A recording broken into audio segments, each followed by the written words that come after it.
Layar saya udah kelihatan? Sudah, Pak. Sudah, oke, baik. Apa kabar kalian semuanya? Sehat, Pak. Alhamdulillah Sehat, baik, Pak. Jocelyn. Mona Lisa, Sari, apa kabarnya? Sehat, Pak. Sehat, Pak. Alhamdulillah. Kurang sehat? Iya, Pak. Oh, kurang sehat. Apanya? Dompetnya? Hatinya? Mencakup semua, Pak. Cakup semua. Ya, mudah-mudahan saya doakan kalian sehat-sehat semua ya. Sehat dompetnya, sehat fisiknya, sehat pikirannya. Oke, kita sama-sama sedang berjuang. Kalian rata-rata tingkat akhir juga ya? Semester 7 ya, ini ya? Iya, Pak. Semua di semester akhir, Pak. Semester berapa? 8, ada yang semester 8. Semester 7 ya? Iya, sama saya juga saat ini sedang di penghujung studi saya, sedang berjuang sama-sama. Jadi mudah-mudahan kita dalam waktu dekat bisa berjumpa ya dalam keadaan sehat dan dalam keadaan bahagia. Oke, kita lanjut ya. Sekarang pertemuan 9, materinya tentang karakteristik dari laser. Mungkin nanti ini kelanjutan dari materi sebelumnya ya. Namun ada beberapa yang ingin saya kenalkan.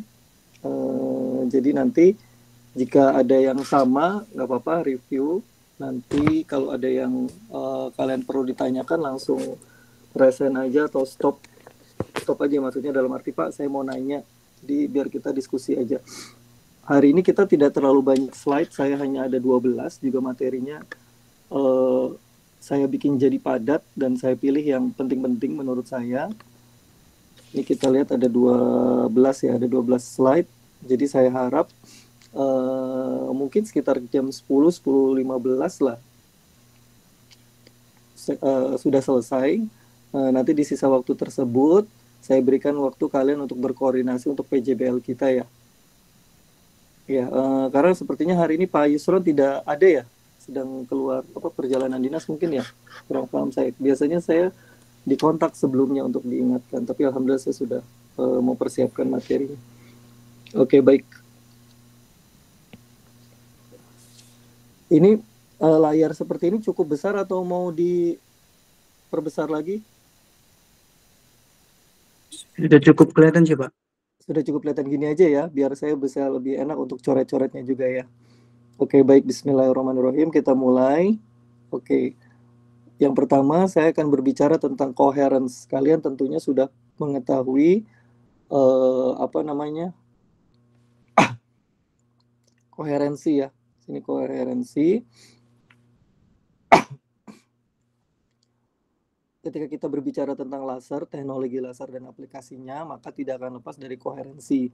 Koherensi adalah salah satu goal penting atau tujuan penting dari kita membangun sebuah laser.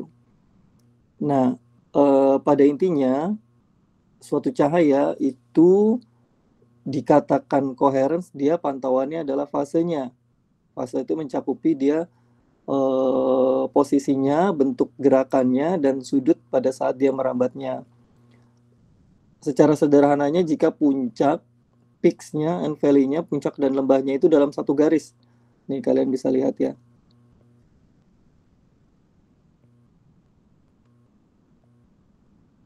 Tuh,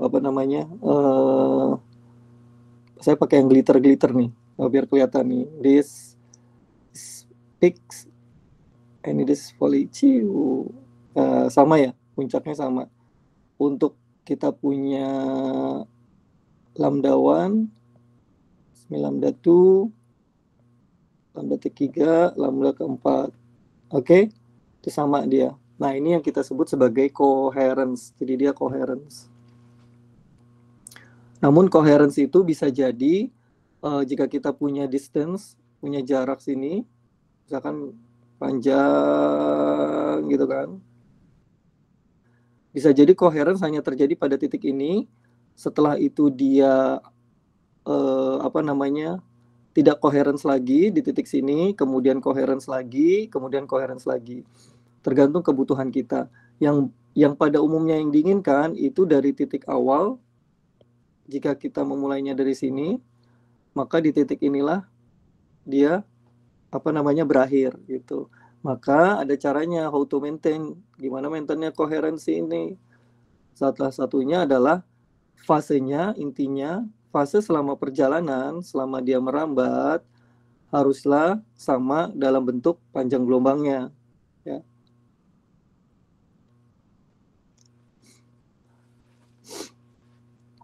Ya, paham ya? Ini materi gelombang mudah, hanya mereview. Sampai sini ada pertanyaan? Aman? Oke, kita lanjut ya.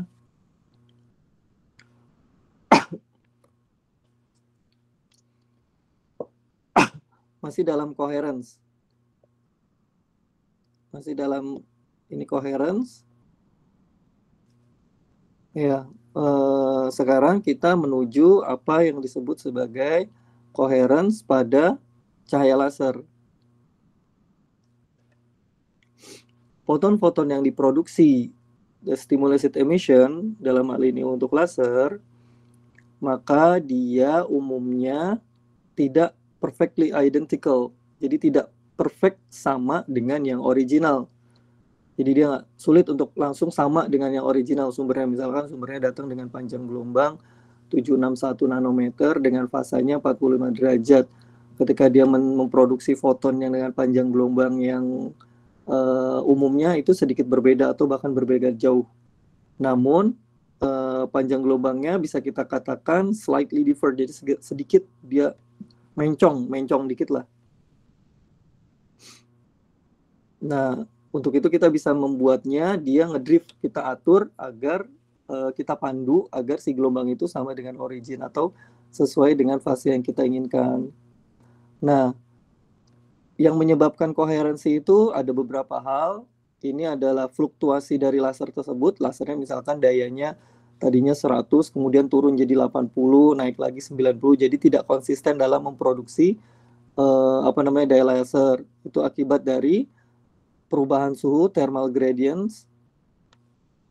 Gradients berarti kita berbicara perubahan suhu yang kecil berubah, namun memberikan dampak pada laser. Karena laser itu sensitif bekerja pada thermal kondisi tertentu. Jadi kalau misalkan kalian memberikan kondisi lingkungan yang terlalu panas atau terlalu dingin, itu dia akan tidak terjadi eksitasi. Karena kan biasanya energi gap kalau kalian sudah mempelajari kan tentunya berkaitan dengan energi dasar untuk bereksitasi ya. Energi yang paling dasar dipenuhkan adalah sumbernya dari thermal energi. Kemudian dari vibrasi molekul itu sendiri, nah itu dapat menyebabkan koherensi degradasi. Jadi koherensinya itu jadi berkurang. Nggak lagi serempak. Ya mungkin bahasa sederhananya serempak kali ya.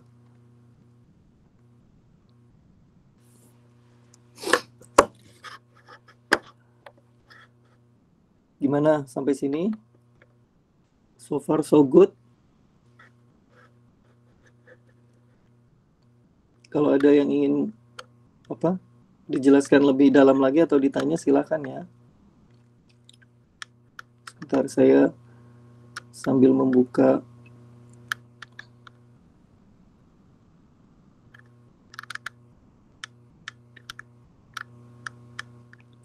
Suara saya kecil nggak atau terdengar jelas? Cukup terdengar jelas? Terdengar jelas, Pak. Jelas, oke. Coherence, good.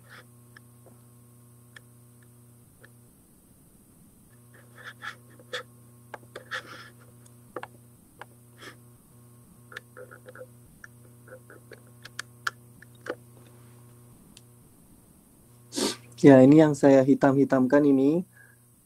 The more times light bounce back and forth. Jadi kalau kita punya cahaya kan ingat ya, cavity ya, ruang di mana kita punya satu cermin dengan reflektansi yang sangat tinggi 100% dan satu lagi reflektansinya lebih di bawah lebih sedikit dari 100%, misalnya 90% untuk meneruskan, mentransmisikan laser cahaya.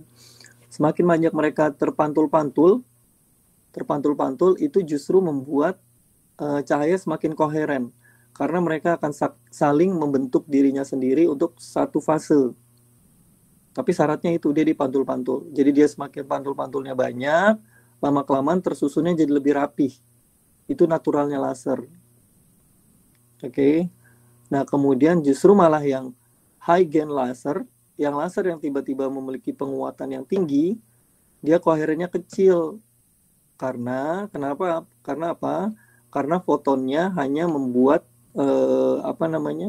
hanya menempuh jalan yang singkat dalam cavity. Jadi kalau misalkan kalian memasukkan sinar laser ke dalam sebuah cavity, terus gainnya udah tinggi, tingkat gainnya udah tinggi, tahu-tahu ya udah dia langsung tertransmisikan aja, langsung keluar aja dalam bentuk laser. Tapi koherensinya itu nggak besar, karena dia itu dia dibilang katanya apa?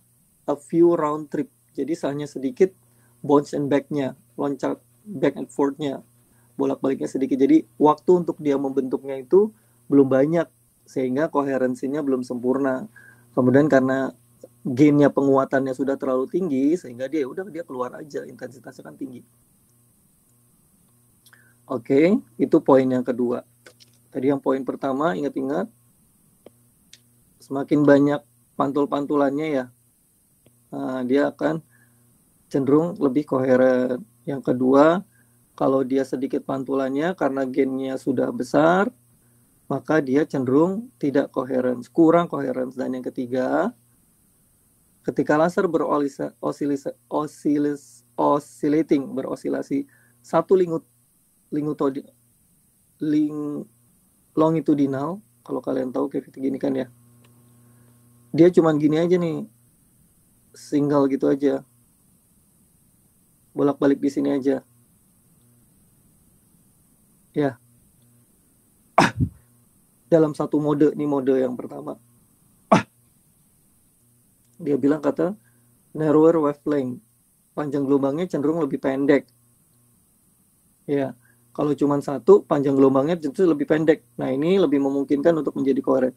Tapi kalau mantul gini, mode terus kemudian dia geser dikit, dia mantul lagi seperti ini, geser lagi terus dia mantul lagi seperti ini. Ini berarti artinya modenya apa? Ada berapa mode nih? Ada 2, ada 3 mode. Nah, ini menyebabkan panjang gelombangnya lebih besar, multi mode daripada single mode.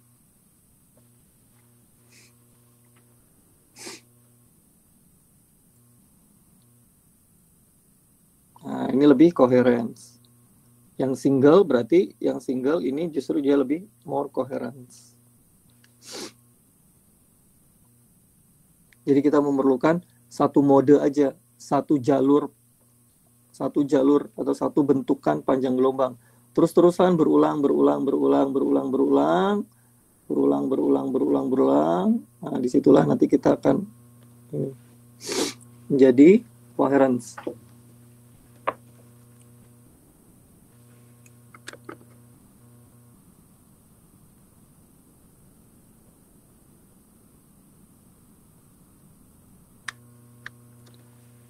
Nah, coherence juga itu tergantung dari durasi laser emisi.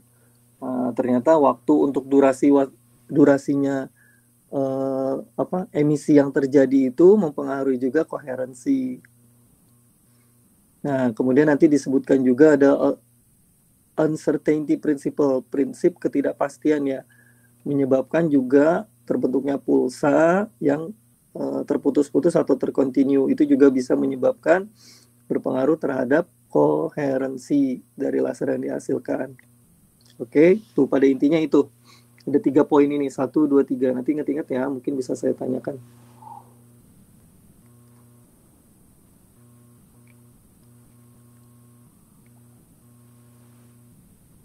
Oke, next, continue. Masih di koherensi. Kemudian tipe-tipe koherensi dan bagaimana menghitungnya, mengukurnya, measurement, pengukurannya. Nah, ini ada 2. Jika nanti saya tanyakan ada berapa bentuk koherensi itu, maka kalian temporal and spatial.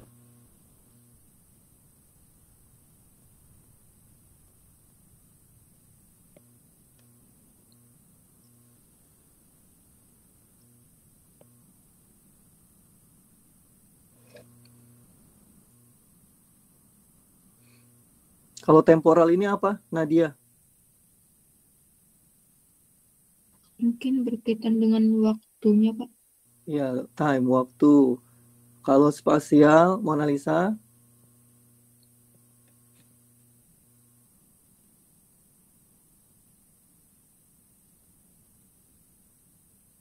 Berkaitan tentang apa? Halo, Mona Lisa? Izin menjawab, Pak. Spase bukan, Pak? Ya, dalam bentuk ruangnya ya, space. Temporal ya, dia dari time. Berarti kalau ada kata temporal berarti dia time. Tempo, waktu. Kalau ada spasial berarti dia space. Berarti nanti berkaitan sama space-nya. Ada dua. Acuan time-nya sama acuan dari space-nya. Bentuknya seperti apa? Gitu. Oke. Nah, different times nih. Ada waktu yang berbeda. Jadi kalau misalkan kita melihat suatu koherensi dari beberapa gelombang itu, kita lihatnya adalah faktor waktunya. Nah, temporal coherence juga mengukur bagaimana si cahaya itu travel, ya apa namanya? Apa sih? Menjelajah apa? Merambat, ya. Seberapa jauh dia. Nah, coherence length can be calculated from the light's nominal. Di sini angka-angkanya tergantung oleh lambda sama delta lambda. Oke. Panjang gelombang originalnya sama perbandingan antara selisih ininya. Oke. Nah, sehingga coherence length atau seberapa panjang coherence yang terbentuk adalah kamu punya panjang gelombang itu, apa namanya, panjang gelombang yang kamu punya lambdanya dibagi 2 kali delta lambda ya. Ini bentukan rumus dasarnya, setengah dari ini ya, atau 2 kali dari selisih lambda. Nah, kalau kita berbicaranya kecepatan rambat, maka dari rambat gelombang dalam ruang vakum ini rambat cahaya dalam medium tersebut selisihnya. Untuk panjang gelombang 1 ya, selisihnya untuk sama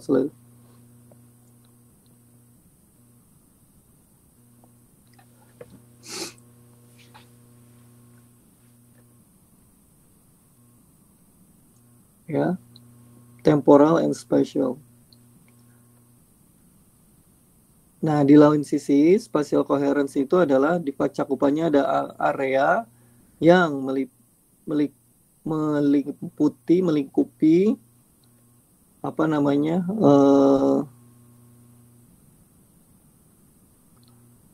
daerah yang koheren tersebut. Jadi koherensinya itu pantauannya adalah area. Nanti saya akan berikan contoh gambarnya sehingga kalian bisa mudah tergambar ya. Ada waktu, ada ruang. Berarti biasanya kalau area, berarti area nanti menuju ke dimensi ruang ya. Arah, bentuk. Itu spatial, ruang.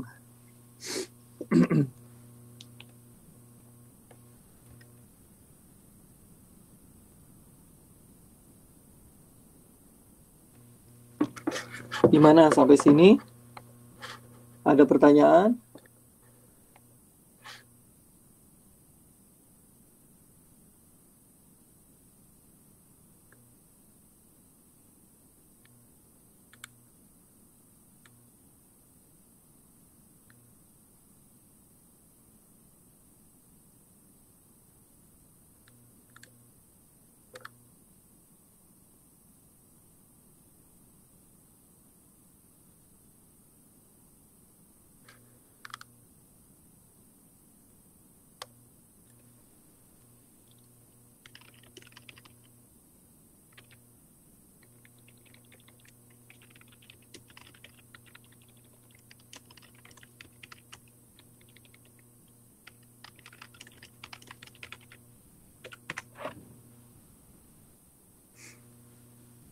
Jocelyn, ada pertanyaan, Jocelyn?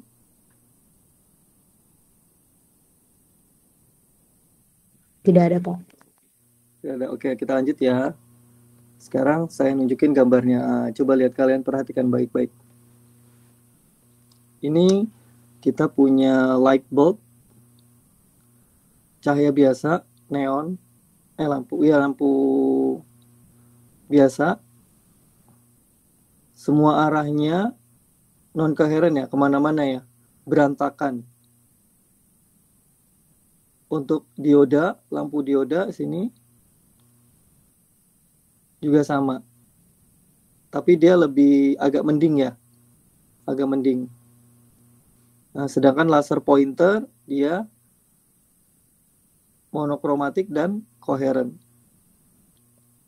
Monokromatik itu apa, Valentina?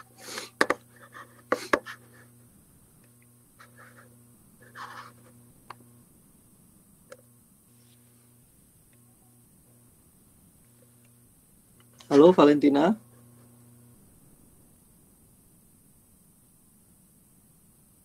Iya, Pak. Apa yang dimaksud dengan monokromatik? Seperti menggambarkan cahaya atau radiasi elektromagnetik itu, Pak. Memiliki gelombang panjang. Ya, monokromatik, dari monokromatik.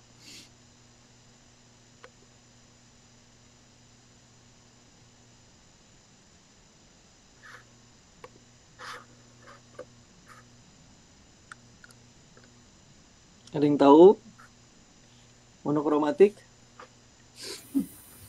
Salah, Kak? Mungkin memiliki satu panjang gelombang gitu. Yes. Monokromatik, ya tadi akhirnya penambahan itu ya. Jadi dia hanya punya apa? Satu panjang gelombang gitu. Iya, satu panjang gelombang. Biasanya nanti identifikasinya cuma satu warna.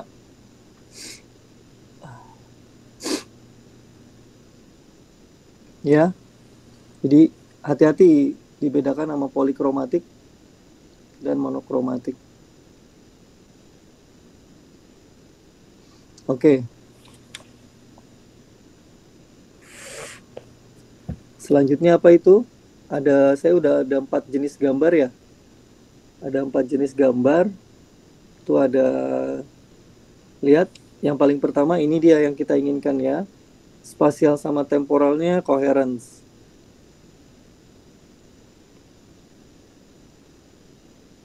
Spasial, dua-duanya terpenuhi. Jadi terkejar nih.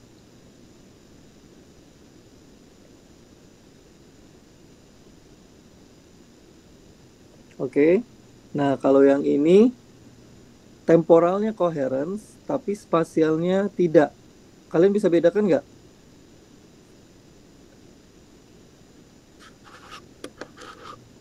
Bisa bedakan nggak, Reski?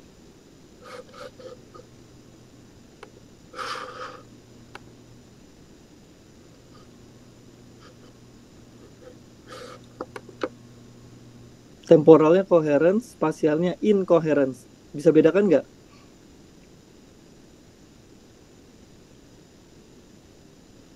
Di bagian temporal itu panjang gelombangnya sama, Pak. Ya, Tapi panjang di gelombangnya sama. spasialnya itu perambatan atau bentuk segelombangnya itu berbeda-beda, jadinya tidak Iya, koheren bagi spasial. yang satu ini ke arah sana ya, dengan panjang gelombang yang sama. Yang satu ke arah ke atas, ya kan? Yang satu ini ada lagi satu gelombang ke bawah, ya kan? Yang satu dia ke atas, tapi panjang gelombangnya sama, bentukannya sama, paham ya? Jadi beda arahnya. Jadi kelihatan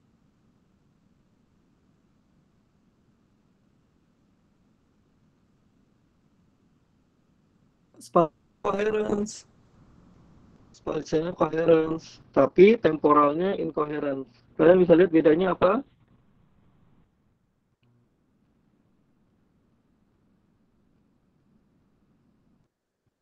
Kalian bisa bedakan apa Perbedaannya lihatnya?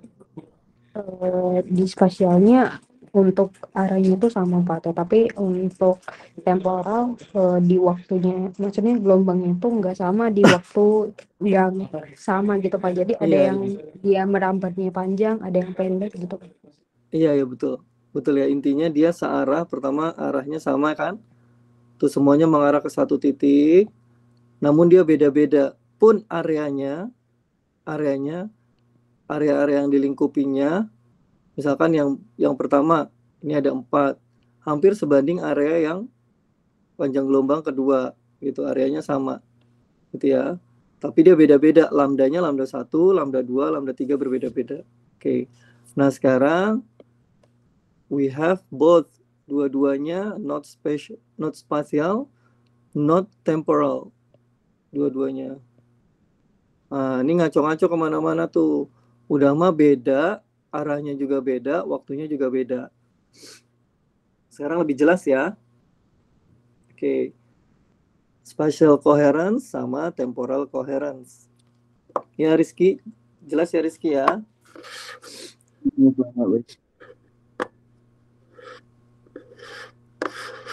Oke.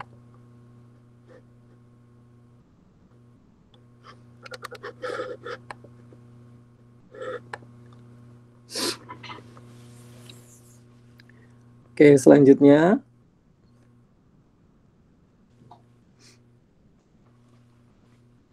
Masih tentang coherence. Nah, ini ada lagi temennya. Coherence itu interferensi ya. Kalian sudah pernah mengenalnya ya. Interferensi dan koherensi efek. Oke.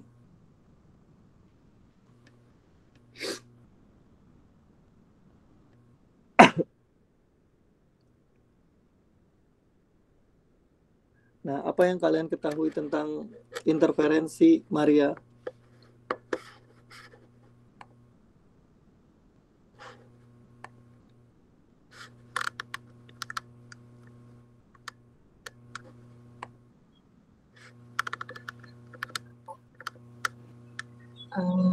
Izin menjawab ya.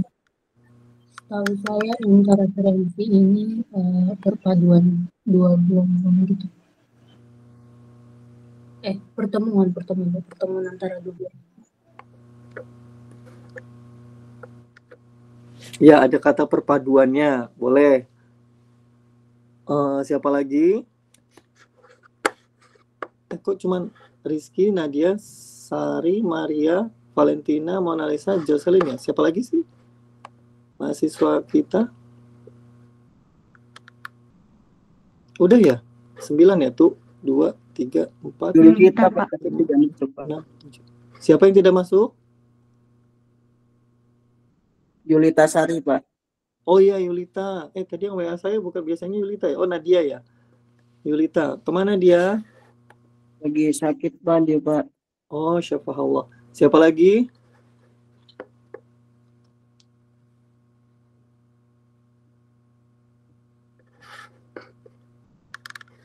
Udah Pak, cuma Yulita.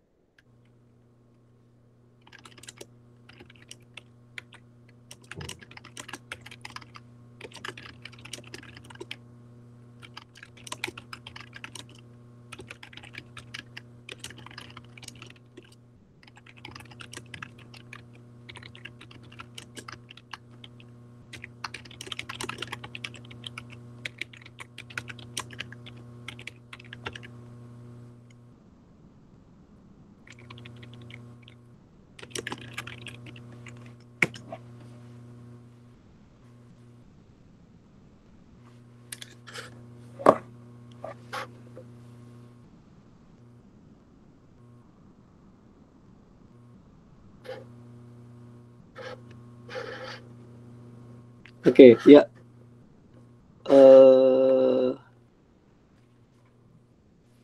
Ya, dari gambar ini tadi betul ya. Tadi siapa yang menjawab? Maria ya. Ada penjumlahan. Ya, ini menunjukkan interferensi ini bisa juga efek yang muncul ketika koheren beberapa gelombang membentuk suatu coherence ya. Nah, kita lihat di sini, ini kalian percobaan yang kalian sudah mengenal dengan baik, celah ganda. Lihat, ketika kita menambahkan cahaya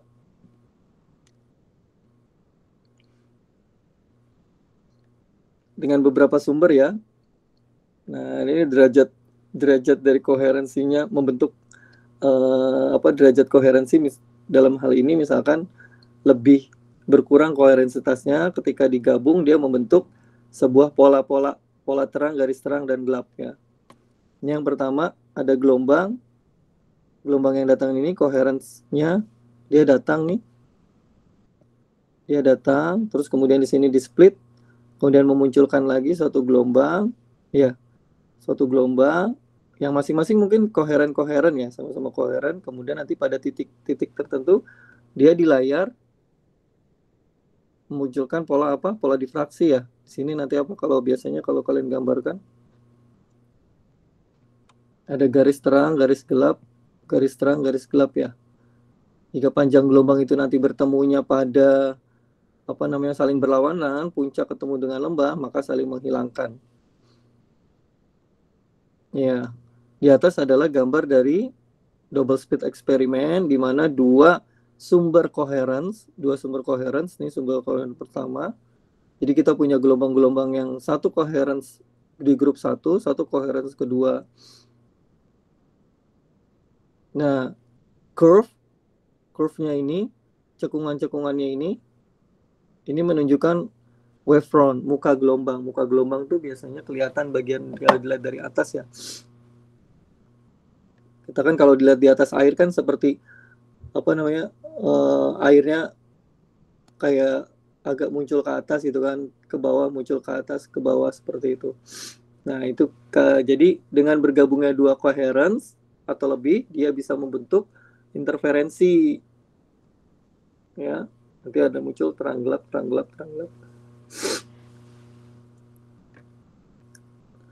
Oke. Ini coherence. Nah, mungkin ini akhir untuk yang penjelasan coherence dari sinar laser tersebut. Ini jadi nanti pun kalau ini kan biasanya percobaannya pakai lampu biasa ya. Pakai lampu biasa.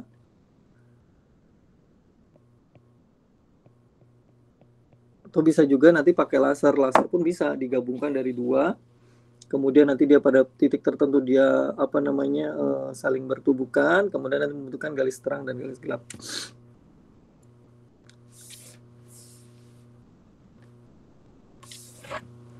Oke, selanjutnya adalah kita menuju ke panjang gelombang laser. Nah, panjang gelombang laser ini seperti halnya panjang gelombang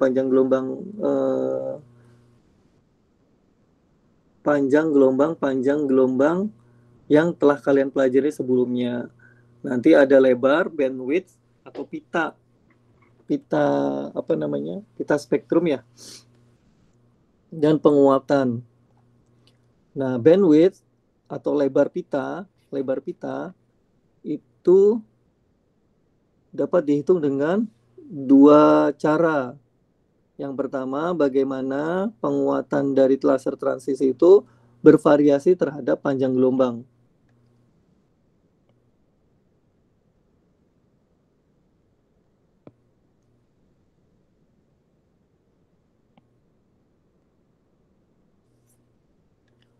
Kata kuncinya penguatan transisi laser bervariasi terhadap panjang gelombang. Yang kedua, dilihat dari range-nya, rentang panjang gelombang itu sendiri dari beam yang dihasilkan. Oke. Nah, perhatikan gambar di bawah. Ini ada dua. Yang satu gain bandwidth. Ini penguatan dari panjang gelombang. Jadi gain ya. Jadi dia puncaknya intensitasnya dia tinggi. Oke. Sedangkan yang satunya ini yang kita cari. Inilah yang kita cari biasanya istilahnya terjadi lacing. Lacing berarti biasanya muncul laser. Dia sempit, narrow. Ya, terus bandwidthnya juga ya bandwidthnya dia sempit. Dan puncaknya tinggi, intensitasnya tinggi. Nah, inilah yang kita kejar. Puncak laser.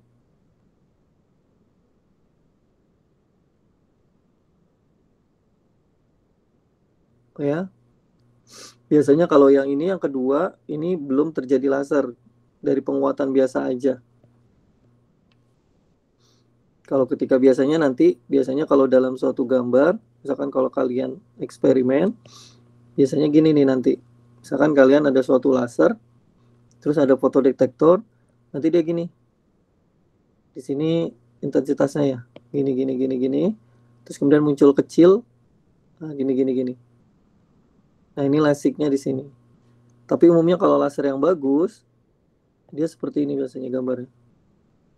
Muncul sendiri setelah gelombang-gelombang ini tinggi, sempit. Nah, berarti di sini nanti lashingnya terjadi di panjang gelombang berapa?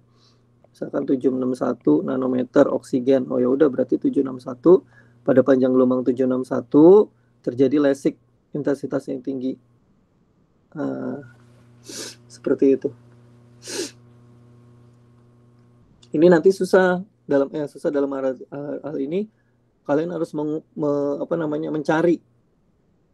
Kadang dia pendek, kadang tinggi. Ini jadi cari yang paling tinggi, maka kalian akan bermain di fotodetektornya. Fotodetektornya harus kalian arahkan. Nanti kan kalian ada eksperimen kalian ya, PJBL itu ya.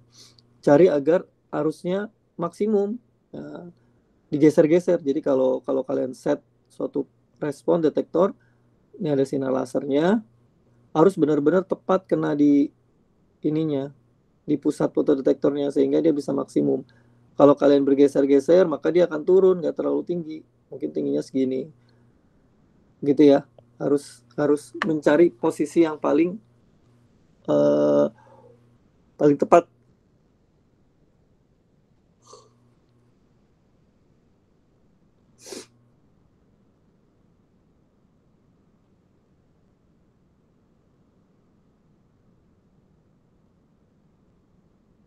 Oke, sampai sini saya paham ya, membedakan keduanya ya.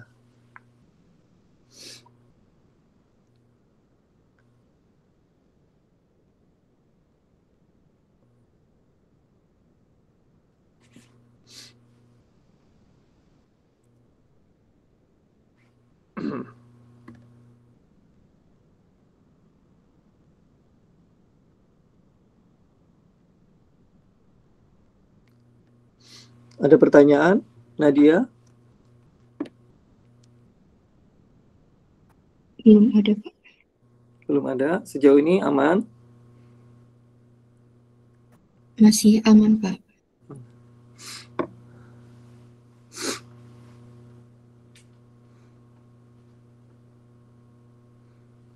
Ini idealnya, ini penggambarannya smooth ya, untuk sebagai contoh. Pada kenyataannya, dia seperti ini.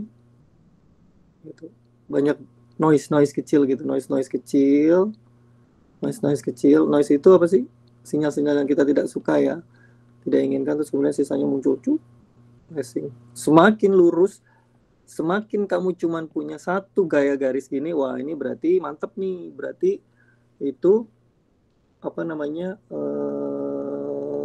laser kamu tajam di panjang gelombang itu, nggak melebar. Oke?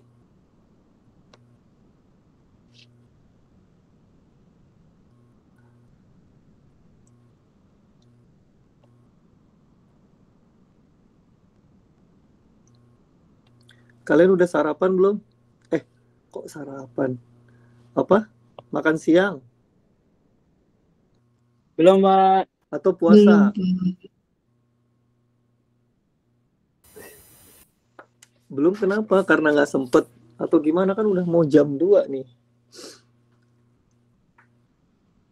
Pantesan lemes ya.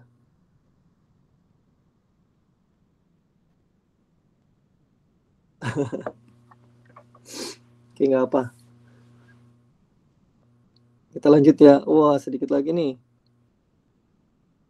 Oke. Nah, sekarang kita masih ke laser wavelength. Sekarang line broadening. Line broadening berarti pelebaran dari line. Itu biasanya kan karena laser itu puncaknya dia tajam-tajam, maka biasanya disebutnya sebagai line. Nah, broadening berarti dia line itu dia bisa melebar. Nanti kita bahas yang gambar di bawah ini ya. banyak efek yang menyebabkan pelebaran dari laser, ya.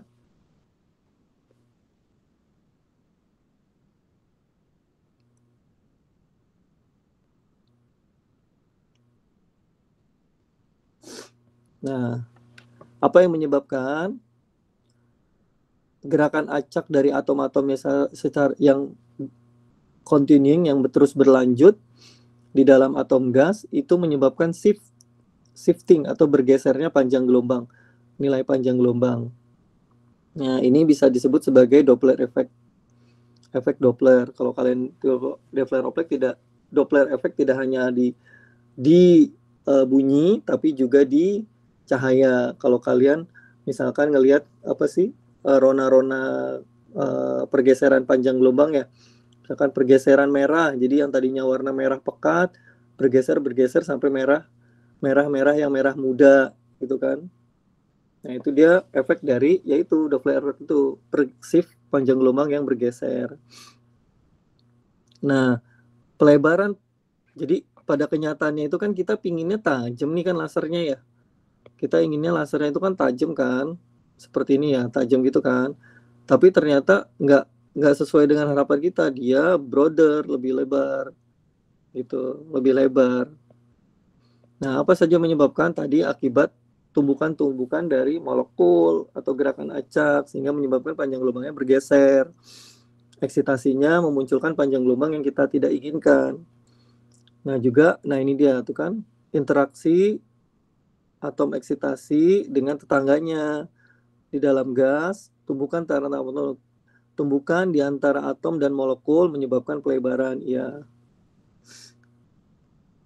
kok bisa ya? Kok tumbukan? Iya, karena kalau bertumbuh kan harusnya dia tereksitasi kan, dia tidak ada yang menghalangi ya, serempak gitu kan, bagus, ayo loncat, terus kemudian dia turun bersamaan. Nah, ketika dia ada yang menghalangi bertumbukan, maka yang keluarnya si fotonnya itu jadi apa namanya tidak sama, mengganggu keserempakan ya. Nah, gambar di bawah ini adalah pelebaran. Nah, kalau gini, maka disebutnya sebagai, kalau misalkan ada pressure broadening, berarti pelebaran akibat tekanan. Kenapa tekanan? Karena gini kan, ketika atom-atom itu dia saling bertumbukan, ya enggak, saling bertumbukan, dia selain memunculkan panas, dia meningkatkan ini juga ya, apa, tekanan ya. Contohnya gini, kalau kalian punya gas 10 gas, terus kemudian kalau ruangannya gede, sering terjadi tumbukan enggak? Enggak kan? Nah, tapi kalau ruangannya kita kecilin, kita press, kita tekan, nah gas itu dia akan terus bergerak cepat, malah dia semakin aktif, semakin numbuk, tekanannya tinggi. Ya, jadi gas itu kalau dikompres tuh kayak gitu. Si atomnya itu makin dibuat sempit, maka semakin berinteraksi. Kenapa semakin berinteraksi? Karena semakin tumbukan di antara mereka. Semakin disempetin, semakin tumbukan. Kayak kalian kan kalau di kelas, kalau ruangannya, kursinya cuman kalian doang, misalkan 10 orang, di ruangannya gede, kalian nggak akan bertumbukan.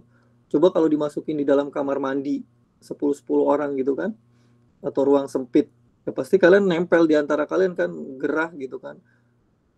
Jadi apa namanya, saling menabrak. Nah, saling menabrak ini dia memunculkan panas, akhirnya dia meningkatkan apa namanya, pressure, tekanan. Nah, makanya di sini lihat pada gambar ini. Nah, tumbukan-tumbukan yang kalau terjadi di sini ya, ini kan panjang gelombang nih. Ini yang ininya, yang apa namanya, yang lesiknya. Oke. Kemudian akibat tumbukan, jadi dia tingkat tekanannya. Kalau tekanannya kecil, lebarnya kecil. Yang paling besar mana? Oh, merah nih, tuh. Kesimpulannya apa kalau dari gambar ini? Kalian bisa berkesimpulan nggak? Ayo belajar membaca data. Bantu saya,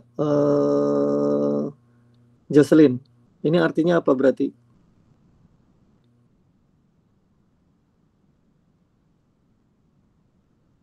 Izin Pak, yang mana Pak? Ini Yang ini dari bentuk pelebaran ini sama hubungannya dengan ini. Dengan peningkatan ini. Ini kan yang 00 nih.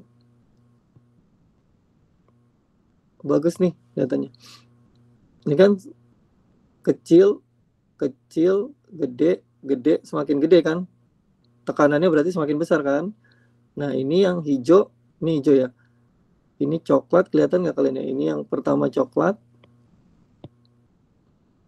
Yang ini coklat yang dalam, yang coklat. Ini, mana sih? Yang ini, yang coklat.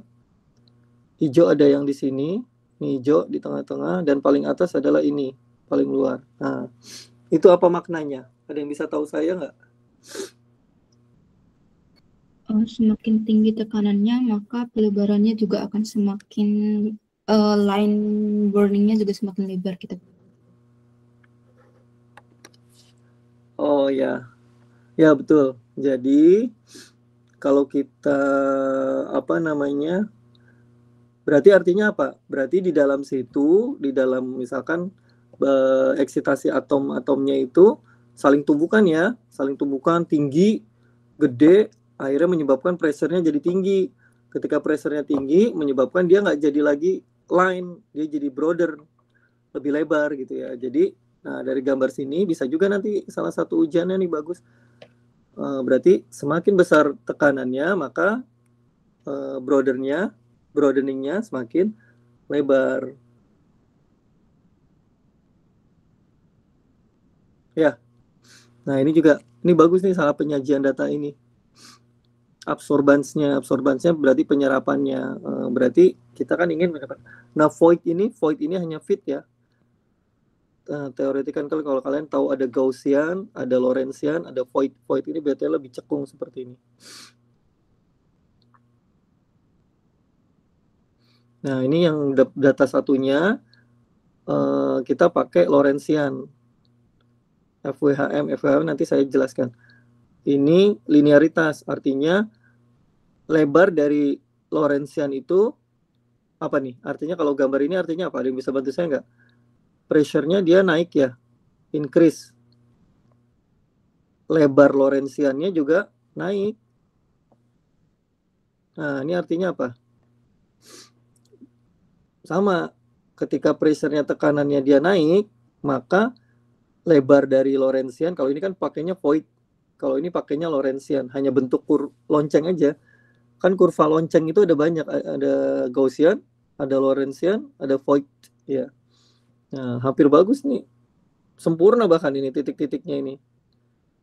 Naik di 2, ini. Naik di 4, pressure-nya naik ini. Berarti benar-benar eksis bahwa atom-atom itu mereka saling bertumbukan. Ini bisa saja membuktikan bahwa atom-atom itu saling bertumbukan. Maria, jelas Maria? Jelas, Pak. Ya, oke. Good. Jangan lupa ya. Nanti diulang lagi, dilihat lagi rekamannya. Oke. Next, kayaknya ini pulse terakhir ya. Oke, pulse karakteristik pulsa.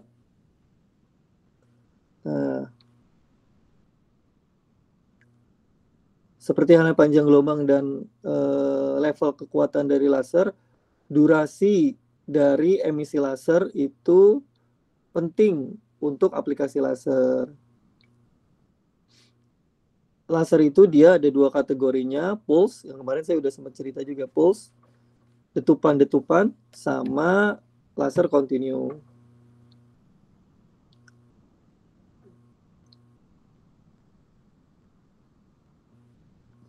Ini ada yang pulsa durasinya kecil banget ini, dari milisecond sampai femtosecond, 10⁻⁻15 detik. Itu sebenarnya yang laser kita lihat itu mungkin dia pulsa, titik-titik kedip-kedip gitu ya, tapi kedip jarak antara satu kedip ke kedip lainnya itu 10⁻⁻15 second. Cepat sekali ya, mata kita tidak bisa membedakan. Nah, di sini kalau ada kedip-kedipan pulsa sinyal laser sekali tep 1 poin gitu kan. Ini durasi pulsanya disebut sinarnya, lamanya sinar itu berkedip kemudian mati. Nah, ini jarak spacing pulse antar pulsa. Kedip-kedipan ini seperti kalian kedip tip gitu kan. Tapi kalau misalnya kedipnya nah kalau kedipnya banyak banget kan terus cepet, seolah-olah kita lihat lasernya kayak satu garis aja gitu. Continue. Tuh ada juga yang memang dia saking cepetnya udah nggak ada selah waktu pulsanya, udah memang continuous terus-terusan muter keluar ini. Nah, ini dia tadi penggambarannya. Pulsa karakteristik ini seperti kurva lonceng juga ya. Nah, ini powernya ke atas itu semakin power berarti semakin tinggi, berarti dari peaknya semakin intensitasnya makin tinggi ya, atau powernya makin tinggi. Nah, ini lebar pulsanya tadi nih. Ini yang tadi ada istilahnya Lorentz itu F apa?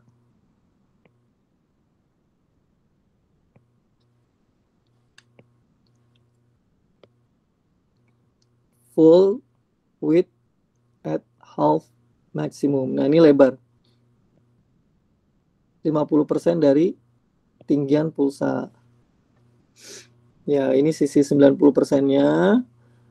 Nah, di antara ini waktu puncak, waktu mulai naik, 10-90% waktu naik. Ini waktu turun redupnya. Jadi hanya pada puncak ininya utamanya. Tuh. Ini bagian-bagian kalau kalian mau membedah dari dari pulsa itu sendiri.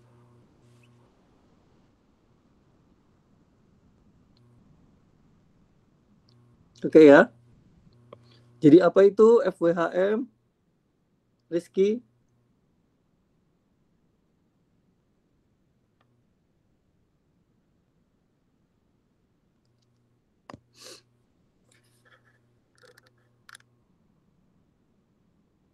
Halo? Masih ada Rizky di sana?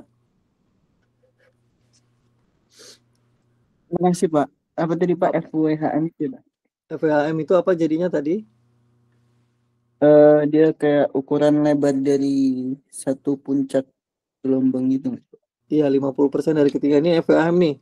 Panjangannya kalau saya tanya, kepanjangannya full width at half maximum. Ya, oke.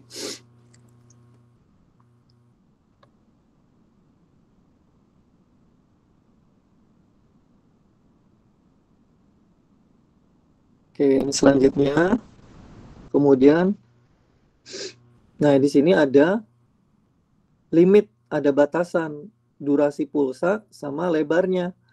Tadi ada variabel waktu sama variabel spacingnya, pulsanya. Nah, ini merujuk sama hukum ketidakpastian Heisenberg ya. Ya, ketidakpastian Heisenberg mengatakan dia harus tunduk tuh kan karena kenapa tunduk? Karena kan ada pergerakan atom ya. Foton ya. Foton berarti dia nanti ada momentum, ada energi, ada time.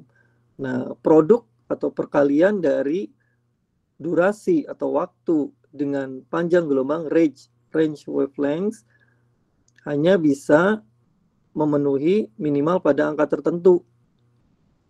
Nah, ini menjadi tantangan para saintis dan engineer untuk mendapatkan pulsa yang kita ingin mendapatkan pulsa yang sekecil mungkin rentang waktunya, tapi setajam mungkin. Nah, mungkin nggak itu?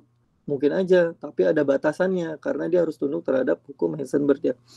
Kalau kalian ingin data Heisenberg apa sih yang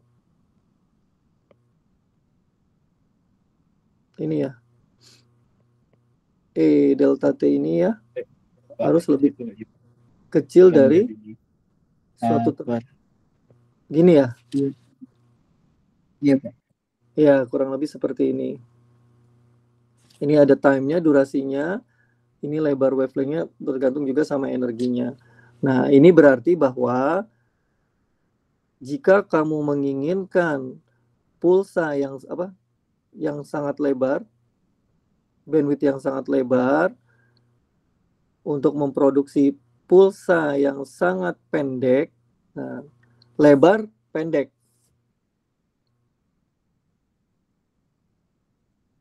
Atau yang hampir kontinu untuk menghasilkan pulsa yang sangat sempit. Susah banget ya, kontinu tapi dia sempit. Dengan kata lain, pulsa yang sangat pendek, pulsa artinya jarak yang sangat cepat gitu kan, pulsanya cepat gitu kan, tidak akan pernah mungkin mendapatkan bandwidth yang sangat sempit. Nah,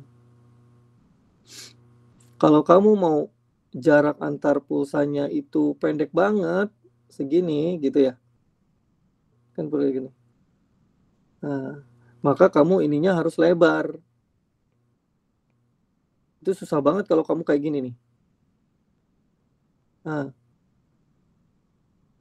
ini nggak memenuhi Heisenberg. Gitu ya.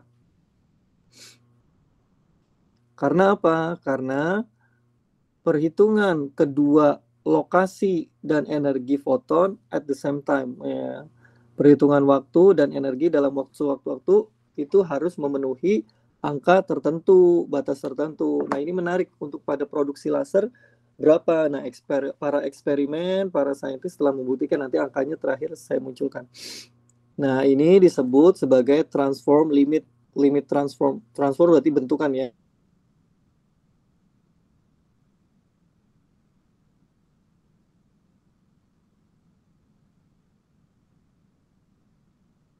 Itu ada nilai batas-batas tertentunya. Inilah kenapa Heisenberg ini ketidakpastiannya ini bukan dibuat-buat, tapi memang ini adalah kaidah alam bahwa kita tidak bisa membuat yang makin sempit dan makin cepat.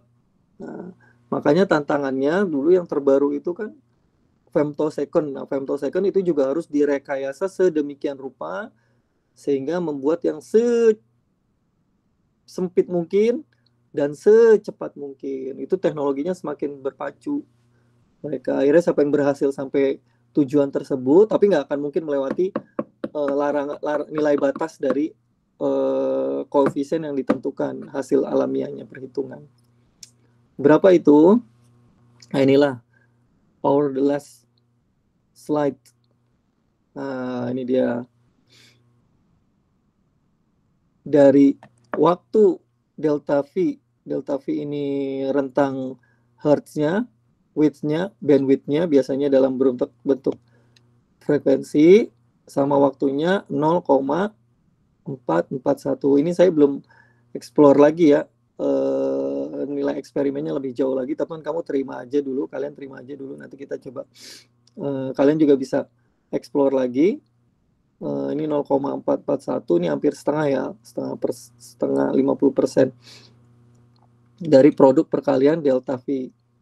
Delta V dikalikan delta T kurang lebih sama dengan 0,441. Ya, ini mungkin secara teoritisnya saya belum mendapatkan penurunannya secara detail. Nanti kalau hal tersebut bisa menjadi kajian kita selanjutnya. Itu menarik nih, kalian bisa bongkar ininya lebih jauh lagi. Nah, tapi ini dengan syarat, ini untuk pulsa dengan bentuknya Gaussian shape. Gaussian agak lebih lebar ya gini ya, lonceng gitu. Full height maksimumnya ya ini didapat dari nilai Gaussian. Saya baru ingat dari nilai Gaussian maksimum dari ini perkalian ini. Oke.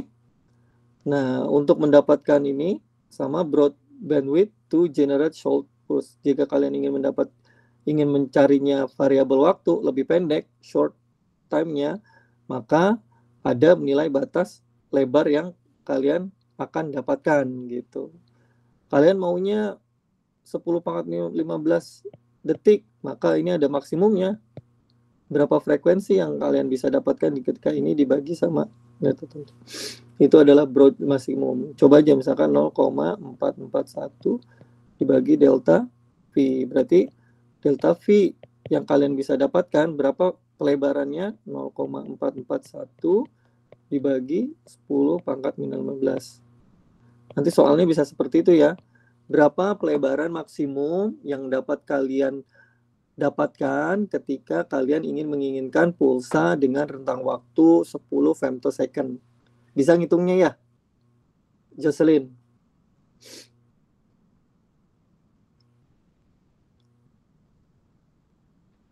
Di perumusan ini aja. Oke, saya pikir sudah ya, sampai sini aja. Rizky, saya panggil satu-satu nih, memastikan bahwa kalian tidak tertidur. Rizky, aman? Ada pertanyaan? Nadia, ada pertanyaan Nadia? Belum ada, Pak. Belum ada. Sejauh ini aman, diulangi lagi ya. Nanti kalau ada yang kurang detailnya, kalian coba cari, kalian bisa belajar. Sekarang udah mudah, bisa pakai AI. Sari? Aman, Pak. Ya, Tapi oke, di Maria. prinsip Kenapa?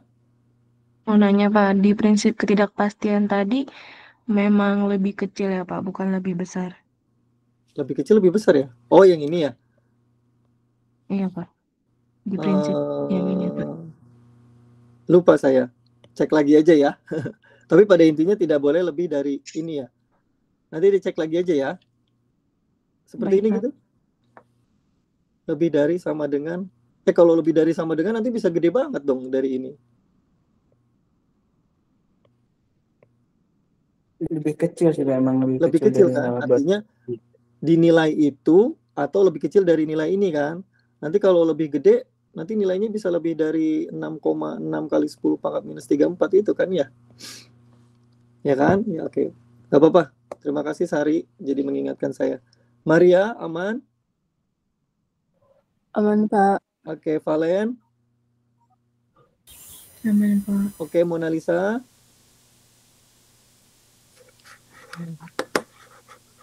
Jocelyn? Aman, Pak. Oke, baik, itu saja ya dari saya. Jika tidak ada pertanyaan, lanjut lagi untuk di sisa waktu ini. Kalian bisa istirahat makan sambil mendiskusikan proyek kalian. Saya berharap di akhir ini mata kuliah laser ini bisa mendapatkan produk-produk karya kalian yang bisa saya jadi contoh nanti untuk mata kuliah laser selanjutnya. Jadi saya berharap kalian kerjakan ini dengan sebaik-baiknya. Nanti itu akan kelihatan kalian yang memberikan karya tersebut dengan maksimal, maka saya tentu akan memberikan nilai kalian maksimal. Ingat, yang dibuat atau datangnya dari hati akan nyampe ke hati pula gitu. Jadi kalian harus nyampe ke hati saya agar saya bisa memberikan kalian nilai yang sempurna. Apa sih? A ya? A plus ya? Itera A ya? Menulisnya ya. Oke, sepakat ya Rizky ya? Oke, itu saja. Kurang lebihnya mohon maaf. Wabillahi taufiq wal hidayah. Assalamualaikum warahmatullahi wabarakatuh. Jaga kesehatan ya. Iya, oke, baik. Saya tutup ya. Oke, selamat siang, selamat beristirahat. Terima kasih Pak. Terima kasih, Pak. Sama.